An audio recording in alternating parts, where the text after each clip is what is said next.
రాష్ట్రానికి కేంద్ర నిధులు ఇస్తున్నా తెలంగాణ ప్రభుత్వం సరిగ్గా పథకాలు అమలు చేయడం లేదని ఆరోపించారు ఎంపీ అరవింద్. ఇప్పటికే రైల్వే ఓవర్ బ్రిడ్జ్ నిధులను పక్కదారి పట్టించారన్నారు. రాష్ట్ర ప్రభుత్వ వైఖరితోనే రైల్వే పనులు ఆలస్యం అవుతున్నాయని అన్నారు. ప్రతి జిల్లాకు ఒక మంత్రి ఉండాలన్నారు. ఇన్ఛార్జి మంత్రి ఉన్నా పత్తా లేకుండా పోయాడన్నారు. వారు ప్రోటోకాల్ కూడా పాటించడం లేదన్నారు అరవింద్.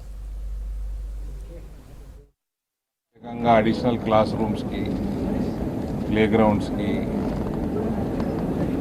టాయిలెట్స్కి, లెబార్టరీస్కి ఇటువంటి ఇన్ఫ్రాస్ట్రక్చర్ డెవలప్మెంట్ కోసము 20 కోట్ల రూపాయలు 40 స్కూళ్ళు ఎంచుకొని మన జిల్లాలో వాళ్ళు ఇవ్వడం జరిగింది. దాని ప్రణాళిక ఏ రకంగా చేస్తున్నారు, ఎప్పటికల్లా కంప్లీట్ చేస్తారు, ఇవన్నీ కూడా ప్రిపేర్ చేస్తూ ఉన్నారు అధికారులు. దానిపైన రివ్యూ చేయడం జరిగింది. దాని తర్వాత మనకు మోస్ట్ ఇంపార్టెంట్ మన జిల్లాలో ఈ పెద్ద ఎత్తున ఆర్ఓబీలు ఏదైతే జరుగుతూ ఉన్నాయో అందులో ప్రత్యేకంగా అడవి మామిడిపల్లి అది ఒక క్వశ్చన్ మార్క్ లెక్క తయారైపోయింది జిల్లాకి.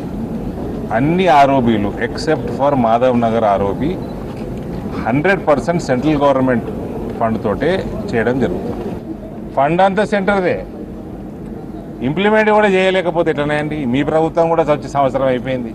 రిక్వెస్ట్ చేస్తూ ఉన్నాము స్టేట్ గవర్నమెంట్ని, కేంద్ర ప్రభుత్వం నిధులు దేనికైతే అలాట్ చేసినరో అది గత ప్రభుత్వం కానీ ఈ ప్రభుత్వం కానీ దయచేసి డైవర్ట్ చేయకుండా ఆ పని మీదనే దాన్ని ఖర్చు పెట్టుండ్రి.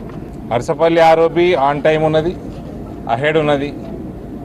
కాబట్టి నా రిక్వెస్టు మాధవ్ నగరు, అడవి మామిడిపల్లి, ఆర్మూర్లో ఉన్న ఊరు మామిడిపల్లి ఈ 3 బ్రిడ్జుల మీద సుదర్శన్ రెడ్డి గారికి మరియు భూపతి రెడ్డి గారికి మా తరఫున రిక్వెస్ట్.